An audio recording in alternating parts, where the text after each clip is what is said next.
Sveiki visiem, ar jums Emīls no FX Finance ar prognozēm uz tātad 3. jūniju 11. gadu. Un sāksim ar eiro. Vienu sekundīti. Tātad sāksim ar eiro. Un tātad mēs vakar prognozējām tātad no 45.00, ka tātad var pārdot, tātad tie, kas tātad iestājās šajā darījumā uz doto mirkli, jums tātad ir kaut kādi bišķi pār pa 20 punktiem plusā. Bet ko tad tālāk mēs varam iesākt? Cik ilgi tad īsti šo darījumu mēs varam turēt? Tad par cik mums izveidojos šeit ir šāds maksimums, jā, tad tas arī ir pirmais mērķis. Tātad 44, aptuveni 35, 44, 40, jā, tātad tas ir pirmais mērķis, jā, tad pārdošanas bija no 45.00 un 44, 40, tas ir pirmās fiksācijas. Bet tikpat labi jūs šo darījumu varat turēt arī ilgāk, jā, teiksim tā, nekas slikts no tā, teiksim tā, neizrietīs, jā.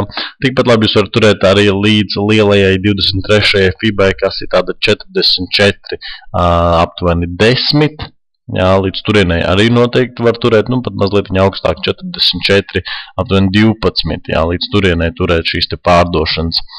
Un pēc tam mums sākot tāda 38. fiba, protams, tas ir 43.50, jā, tas jau ir mazliet tālāk mērķi, bet arī nav nesasniedzami, līdz turienai var turēt.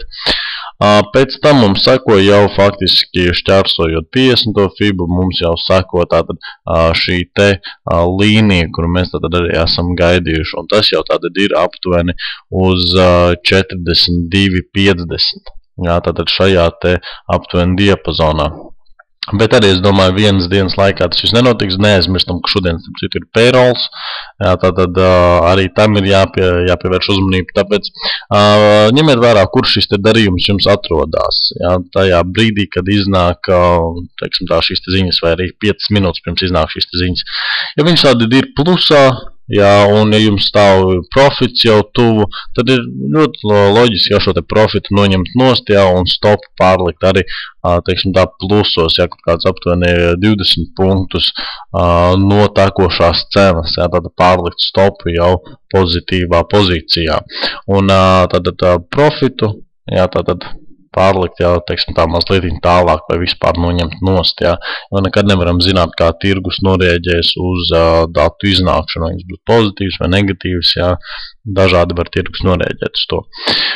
Bet tātad, jā, runājot par mērķiem, tātad pirmais ir tātad 44, 40, pēc tam mums sako 44, 12, pēc tam mums sako 43, 50, un pēc, ja 43.50 tiks šķērsots, jā, tad, un tiks caur šis 43.15, tad jau mēs varam skatīties uz 42.50, kur tad mums arī šis darījums būtu jāfiksē. Tātad mērķis ir pietiekoši liels, aptuveni 250 punkti.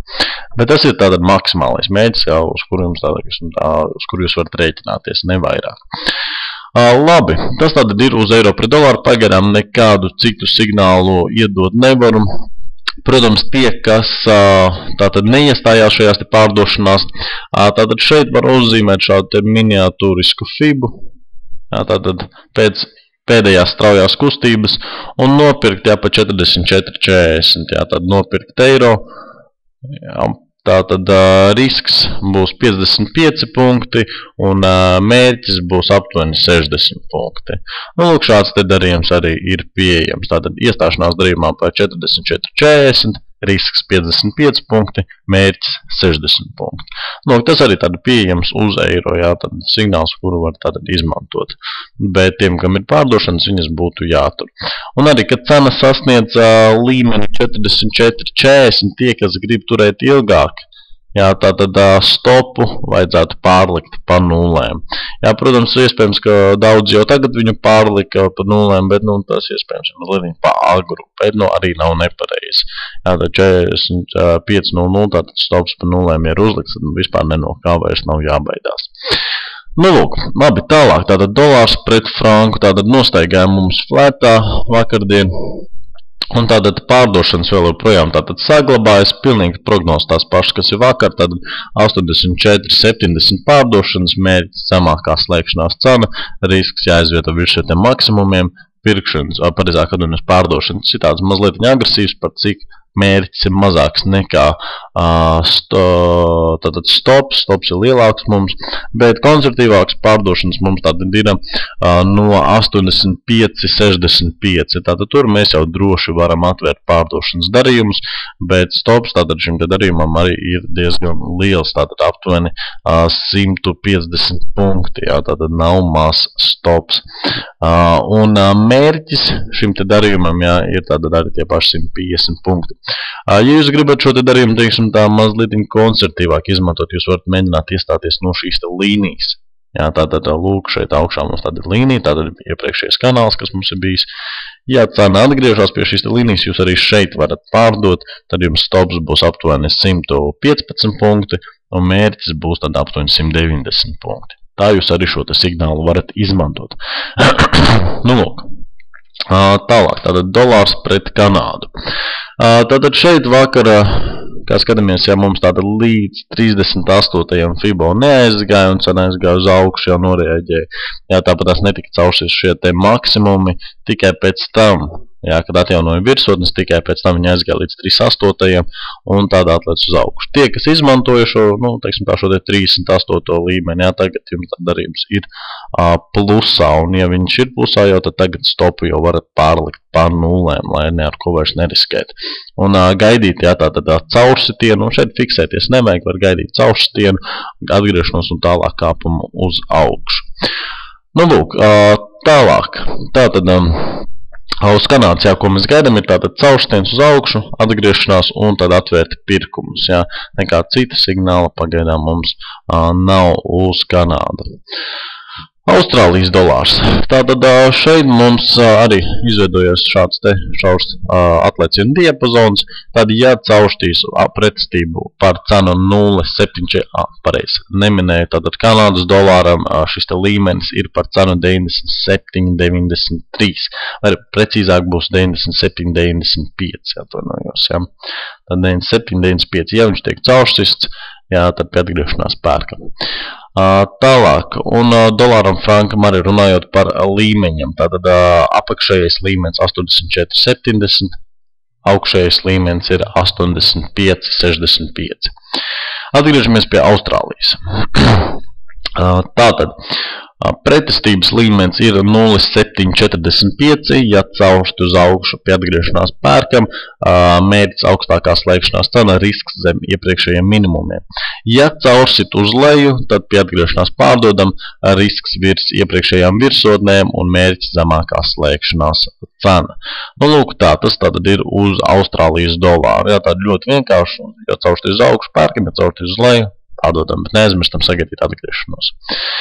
Nu, tālāk, Jaunzēlandē, tātad mēs gribējām nopirkt no šiem te maksimumiem, jā, tātad, lūk, šiem te, bet, diemžēl, cena nenokritās tik zemu un izveidoja galvas un plecus, tātad šādu te figūru. Tāpēc ņemam vērā, ja būs caurstiens uz leju, tātad līmenis ir par cenu 81,30. Ja šo te līmeni caurstīs uz leju, pie atgriešanās mēs noteikti varam pārdot. Mūsu mērķis tātad būs 120 punkti un risks būs tātad 80 punkti. Jā, tad būs jāizvieto virs šī te pleca. Tātad to arī ņemiet vērā, pasakojiet mazliet tam visam līdzi, jā, kā tas viss var izvērsties. Nu, bet šī te figūra izstāsta ir simpātiski, arī atrodas maksimumos, tāpēc viņu arī vajadzētu izmantot. Jā. Tāda mērķis arī un stops ir samērīgs, 150 punkti, 120 punktu mērķis un 80 punktu stops. Nu, lūk, tas būtībā tad ir arī viss uz prognozēm, tātad uz 3. jūniju, tātad 11. gadu. Un neaizmirstiet, jā, sakot līdzi ziņām, viņas tātad cikos viņas mums iziet, jā, un kādi mums darījumi ir atvērti. Ja darījums jau ir plusā, tad pārlieciet stopu par nulēm. Ja gadījumā jums darījums kāds ir mīnusā, tad nu vajadzētu stopu arī pārlikt par nulēm, jā, neatkarīgi no tā. Bet neaizmirstam arī apstīties šīs te prognozes, tātad fxf.lv mājaslapā sadaļā forums, jā, tātad tur viss ir izvietots, parādīts un paskaidrots un uzzīmēts, lai jūs tāda precīzi varētu izvietot savus darījumus. Tad ar to es arī atvedos, paldies par uzmanību, tad jau tiekamies jaunnedēļ. Veiksmīgu jums tirdzniecību un veiksmīgas jums brīvdienas!